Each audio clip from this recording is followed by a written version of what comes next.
আহারে বাপ, তুই জানো না আমি কি কষ্ট করে টাকাটা কামাইছি। মাথার ঘাম পায়ে ফেলে এই প্রবাসীদের এক একটা টাকা এমনি ঘামের মধ্যে ভিজা, ঘামে ভিজা। এই পরিমাণ কষ্টের টাকা প্রবাসী। আমি তো দেখছি আমার জীবনে, আমি যে কয়বারই হজ উমরায় গেছি প্রবাসীদেরকে দেখছি, তাদের রুমের। আমি দুবাই গেছিলাম কিছুদিন আগে, হায় রে এয়ারপোর্টে দেখছি আমার প্রবাসী বাংলাদেশ কান্দা, আমারে দেখা ছেলে ফেলে অনেক ছেলে, কি কান্দা যে কাঁদছে জড়ায় ধরে ধরে এক এক ছেলে, যে হুজুর আপনার কথা শুনি আমরা, কিন্তু কয় যে হুজুর কি কষ্টে আছি, আল্লাহর কসম জীবনের কোনো সুখ বলতে আনন্দ বলতে কিচ্ছু নাই, শুধু কাম আর কাম, শুধু কাজ আর কাজ। এই শুধু বউ বাচ্চার দিকে চাইয়া, সংসারের দিকে তাকাইয়া বুকে পাথর বাইন্দা পড়ে আছে অসংখ্য প্রবাসী। কলিজার কষ্ট তো বলে না রে বাপ, সে কি পরিমাণ কষ্ট করে। হ্যাঁ, এত কষ্টের বিনিময়ে 32 বছর, এইবারও দেখছি এক ভাই জিদ্দা থাকে 32 বছর ধরে। তো বেটা যদি 32 বছর বিদেশে করে, সৌদি আরব থাকে, এই বেচারা জীবনের আনন্দ আর তার জীবনটা তেমনি শেষ না। তাহলে 32 বছর জীবনের সুখ আনন্দ বিসর্জন দিয়ে যে মানুষটা সংসারের জন্য এত কিছু করলো, সে যদি আইসা দেখে তার ছেলেটা এক ওয়াক্ত নামাজ পড়ে না, মেয়েটা পর্দা করে না, বউ পর্দা করে না, বাজারে মার্কেটে করে ছেলেটা সারা রাত মোবাইলে উলঙ্গ ছবি দেখে, গেমস খেলে, আমার বাপ, এর চাইতে বড় জুলুম বেইনসাফি আর কিছু হইতে পারে? এটা অনেক বড় অন্যায়। তোমরা ছেলেরা যারা আছো, ভাই বোন, কোন মা বোন যদি প্রবাসীর স্ত্রী মেয়ে শুনে থাকেন আমার কথা, তারাও ভাইবেন আপনার স্বামী, আপনি যে পরিমাণ বেপরোয়া করেন, আপনি মনে করতেছেন আপনি ধনির দুলালি না। আপনার স্বামীর এক একটা টাকা প্রবাস থেকে যা পাঠায়, ঘামে ভিজা ভিজা, এটার পিছনে 14 ঘন্টা ডিউটি, 12 ঘন্টা ডিউটি, 16 ঘন্টা ডিউটি করে, 16 ঘন্টা 12 ঘন্টা ডিউটি করে। আমরার মতোই কিছু ফাঁকিবাজি ডিউটি আমাদের দেশের মতো, একটা সেকেন্ডে এদিক সেদিক হলে কারামা, মানে জরিমানা। এই জন্য ভাই আমার, বন্ধু আমার, মনের আবেগে এই কথাগুলো বলে ফেললাম লম্বা করে। বলতেছিলাম এই কথাটা যে কোরআন এবং আমাদের প্রিয় নবী সাল্লাল্লাহু আলাইহি সাল্লাম জীবনের কোনো কিছু বলা থেকে বাদ দেন নাই, সব বলেছেন। আমাদের একটা সুন্দর ধর্ম, আমাদের একজন মহান আল্লাহ, আমাদের একজন শ্রেষ্ঠতম রাসূল, আমাদের একটা শ্রেষ্ঠ কিতাব, এত সৌন্দর্যময় 4টি নিয়ামত আমাদের কাছে থাকতে আমরা যদি নষ্ট হয়ে যাই, পথহারা হয়ে যাই, এটা আফসোস। আফসোস। আমাদের আল্লাহ তিনি সর্বশ্রেষ্ঠ, আমাদের নবী মুহাম্মদ সাল্লাল্লাহু আলাইহি সাল্লাম তিনি সর্বশ্রেষ্ঠ, আমাদের কিতাব কোরআন এটাও সর্বশ্রেষ্ঠ, আমাদের ধর্ম ইসলাম এটাও সর্বশ্রেষ্ঠ। তাহলে যার কাছে এই 4টি সর্বশ্রেষ্ঠ নিয়ামত যার কাছে আছে, সে চরিত্রহীন হবে কেন? প্রিয় ভাই বলো না, বাপ বলেন কিসের অভাবে 4 দোকানে আড্ডা দিয়া জীবন শেষ করে দিলেন? কি বুঝেন নাই? 60 বছরেও আল্লাহ চেনেন নাই, 50 বছরেও মালিক চেনেন নাই, 50 বছরেও রাসূলের কদর বুঝেন নাই, আখিরাতের কথা মনে পড়ে নাই, 60 বছরেও নাচ গান টেলিভিশন চা দোকানে বসে বসে দেখেন, বিড়ি সিগারেট খান, কথায় কথায় গালি দেন, 50 বছর পর আইসা সুদ খান, কিস্তি লন, আরে নাফরমান হারামখোর, ফিরবা কোন দিন? ফিরবা কোন দিন? মরবা কোন দিন? কবরে যাইবা কোন দিন? বাপ, এই বাপ বলো না, বাপ তুমি ফিরবা কোন দিন? 60 বছরও সময় হয় নাই, 50 বছরও সময় হয় নাই। বলো ছেলেরা, বাবা, এই ছেলেরা, তোমরা যারা একটা বছর কোনোদিন ফজরের নামাজ পড়ো নাই, আর কতদিন পরে তোমার সময় হবে বাপ? বলো। আমার সন্তানরা বলো, আমার ছেলেরা বলো, আমার নওজোয়ান সাথী বলো, তুমি আমার সন্তান বলো ভাই। আমার বড় সন্তানের বয়স 16 বছর। আমি সেদিন মনে পড়ছে আমার ছেলে, আমার মেয়ে 15 বছর শেষ। আমার ওই দিন একজনে বলছে, আর হুজুর আমার এয়ারফোর্স আমার ছেলের বয়স বলে 13 শেষ, বড় ছেলে। আমার এটা আমি জানতাম না, মানে আমার কাছে মনে হয়েছে আমি যে ফোলাই না, অথচ আমার জীবন বড় হয়ে গেছে।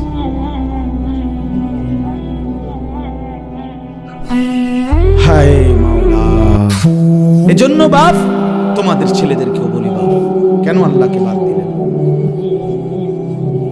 কেন আল্লাহর নাফরমানি করছো? তোমরা যারা এশার নামাজ পড়ো নাই আজকে, কেন পড়লো?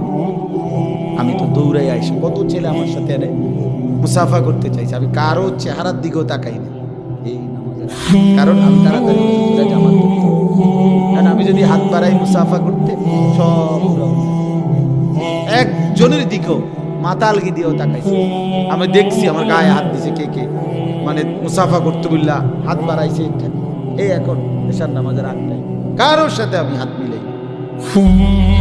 গরম পানি আনছে, আমি জন্য গরম পানিরও সময়, ঠান্ডা পানি দিয়ে উজু করছি, খালাস। তো নামাজ তো মাকসাদ। প্রিয় ভাই আমার, তো তোমরা তো সবাই নিয়ত করছিলা। ছেলেরা তোমাদেরকে বলি, তোমরা তো আজকে জানতা, যে মনে করো যে আমি এখানে আসবো, ওয়াজ শুনবা, তোমরা একটা ভাবনা ছিল, তো তাহলে এশার নামাজটার সাথে পড়লে কি হইতো? বলো ভাইয়া, মাগরিবের নামাজ পড়লে কি হইতো? আর এখন যে আবার গিয়া নামাজ না পড়ে শুইয়া যাইবা, তো তোমার মতো অপদার্থ এই বয়ান শুনে কি লাভ হলো? বলো ভাই, কি প্রয়োজন, লাভ কি হলো? উঠলাও না ফরমান, বসলাও না ফরমান, শুইলাও না ফরমান। আরে দুশ্মন, আল্লাহর দুশ্মন বল না, এত বড় দুশ্মন কেমনে হইল? বেনামাজি তো আল্লাহর দুশ্মন, বেনামাজি তো রাসূলের দুশ্মন, বেনামাজি ইসলামের দুশ্মন, বেনামাজি শয়তানের বন্ধু, ইবলিসের বন্ধু। বেনামাজি নিজেই শয়তান, বেনামাজি হেতেই শয়তান। আলগা শয়তান টোয়ারের দরকার নেই, ওইতেই শয়তান। যার কপালে সেজদা নাই সেই শয়তান।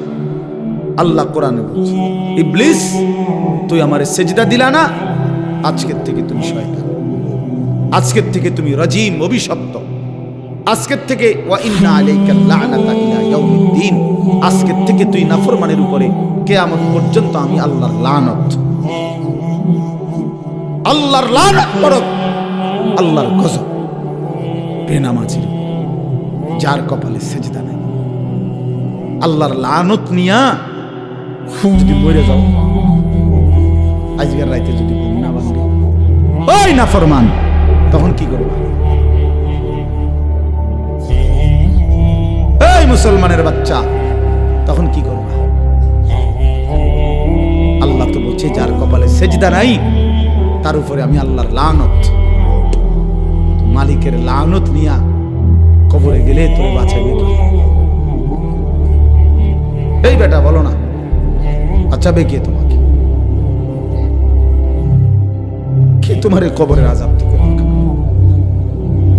আলহাকুমুত তাকাসুর হাত্তা যুরতুমুল মাকাবির কাল্লা সাউফা তা'লামুন সুম্মা কাল্লা সাউফা তা'লামুন।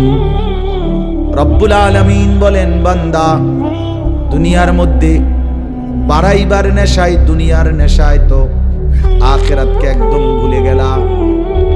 কিন্তু মনে রেখো বান্দা, এরই মাঝে একদিন তো কবরস্থানেই পৌঁছে যাবা। মৃত্যু আইসা তোমারে থামায় দিবে, হাসি থামায় দিবে, কান্নাও থামায় দিবে, রাত স্তব্ধ করে দিবে, দিন স্তব্ধ করে দিবে, পৃথিবীর আলো বাতাস সব চলবে, তুমি কেবল নীরব নিস্তব্ধ হয়েই যাবে, কবরস্থানে পৌঁছে যাবে বান্দা। কাল্লা সাউফা তা'লামুন, আল্লাহ বলে বান্দা কবরে আসলে কিন্তু আমি আল্লাহ আমার নাফরমানির শাস্তি ঠিকই বুঝায় দেব। তুমি জানো না বান্দা আমি কি জিনিস? ফায়াউমা ইদিল্লা ইউআযিবু আযাবাহু আহাদ, আল্লাহ বলে বান্দা আখিরাতে আমি তোমারে যেই শাস্তি দেব এমন শাস্তি তোমারে কেউ দেয় নাই। জানো না বান্দা তুমি রহমান দেখছো, রহিম দেখেছো, তুমি গফফার গফুর দেখেছো, কিন্তু তুমি কাহ্হার দেখো নাই, জব্বার দেখো নাই। আমি আল্লাহ তোমারে হাসরের ময়দানে দেখাবো। আমি মালিকের দয়া তো দেখেছো বহুদিন, আমি মালিকের আযাবও দেখাবো তোমাকে। ফায়াউমা ইদিল্লা ইউআযিবু আযাবাহু আহাদ, আল্লাহ বলেন এমন শাস্তি বান্দা তোকে আর কেউ দিবে না, আমি যেটা দেব। ওয়ালা ইউসিকু ওয়াথাকাহু আহাদ, আল্লাহ বলে বান্দা নাফরমান আমার ফেরেশতারা তোরে যেই বান্দাটা বাঁধবে এমন শক্ত বাঁধা তোরে আর কেউ কোনোদিন বাঁধবে না।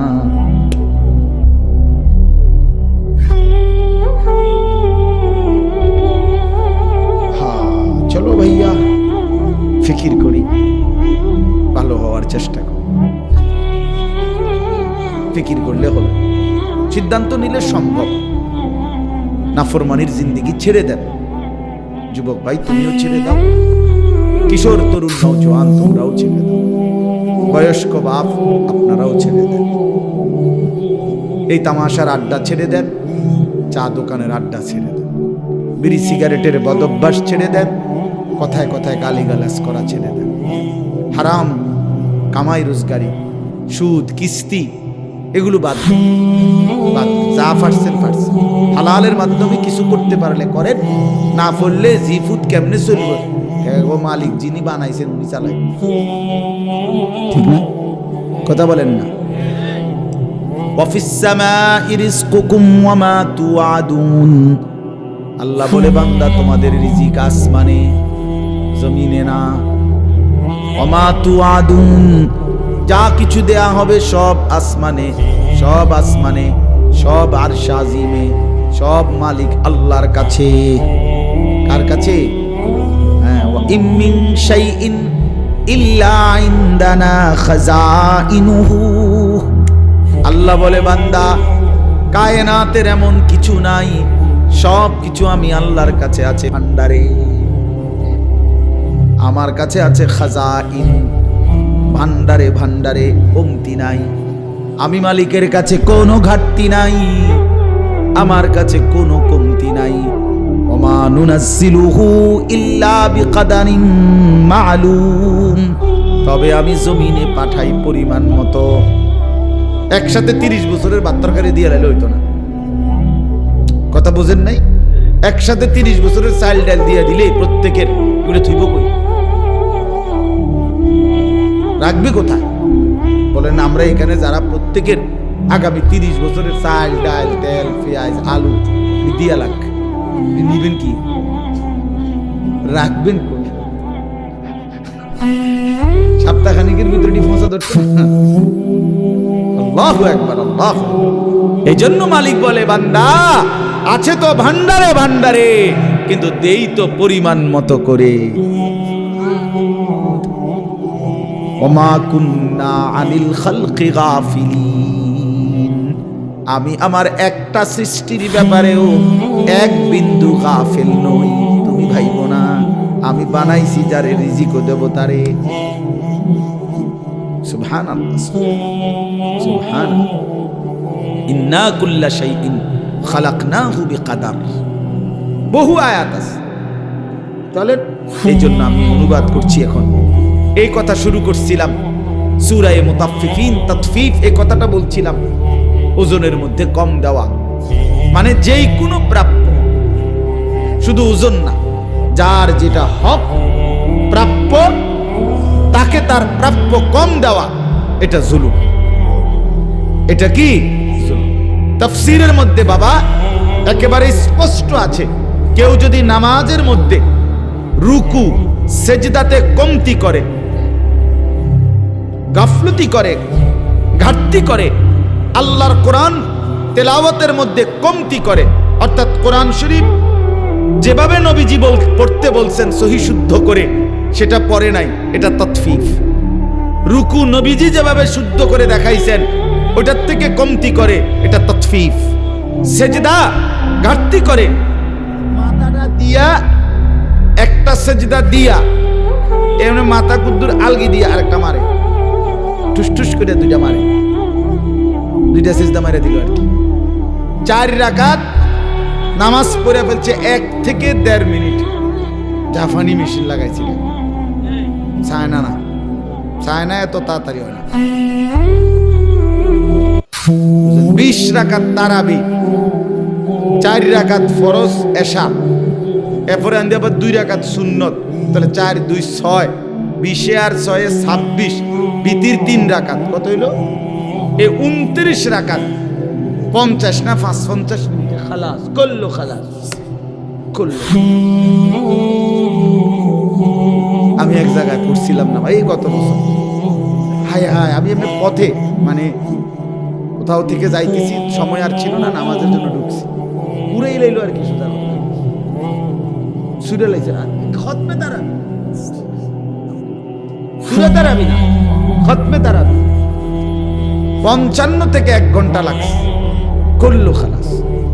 পরে আমারে দেখছে তো তারা, তো আমারে বলতেছে হুজুর বিতিরটা আমনে ফরাক, তাই বললাম বিতির ফরাক ওটাই ফরাক, তো বাকি আমারে একটু কথা বলতে দিয়ে, কোনোখানের আবদার করে লই না কথা, আজকে কত আবদার করলাম, আপনারা যে 10টা মিনিট কত বইয়ের, আমার একটু দুঃখ আছে না, আমার হিসাবে কামটা কি করছেন, আজকে $1 দিব আমনে করে, এরা তো খুশি আর পায় কই, এর চাইতে তো এমনি পাইয়া লাইছে, আমি কইছি যে আলগা অগ্রিম যে আমি দু কথা কই, তো তারা খুব খুশি, জি জি হুজুর জি, মাশাআল্লাহ। নামাজের পরে বসছে, এরপরে আধা ঘন্টা এই বয়ান কইলা, বলি চাচা আমি কামটা কিটা করছেন, কি নামাজ পড়লেন? এরপরে হুজুর সহ দোনো হাফেজ সাহেব বললেন, দোনো হাফেজ সাহেব তোমাদের উদ্দা টাঙ্গাইয়া ফিরবো, মুসল্লির কথা মতো এই মেশিন চালাইলা, শেষ পর্যন্ত আলহামদুলিল্লাহ পুরা মুসল্লি ওয়াদা করে যে আপনারা আর আধা ঘন্টা সময় বাড়াইয়া কোরবানি করবেন, দেখবেন ইনশাআল্লাহ নামাজ ধীরে সুস্থ হবে। তো আলহামদুলিল্লাহ ওনারা রাজি হয়েছে। পরে তার আমি জানি না পড়ছে কিনা ওইভাবে, বাকি আমি বলে আসছি, বুঝে আসছি। তাইলে অর্থ হইল, হাদিসের মধ্যে আছে সাহাবীদের জামানায় হযরত আব্দুল্লাহ ইবনে আব্বাস রাদিয়াল্লাহু তাআলা আনহুমা দেখছেন এক ব্যক্তি রুকু সেজদার মধ্যে তাড়াহুড়ো করছে, তখন তিনি স্পষ্ট বলছেন যে তুমি এই তাতফিফ নামাজের মধ্যে করলা, তোমার জন্য মনে রেখো জাহান্নাম, নাউযুবিল্লাহ। এজন্য এক কথাই হলো আল্লাহর হক, বান্দার হক, উভয় ক্ষেত্রে যেটা প্রাপ্য ওইটা বুঝাইয়া দেওয়া, এটাই ইনসাফ, এটাই আদল। আর এর ঘাটতি করা তাতফিফ, এটা জুলুম।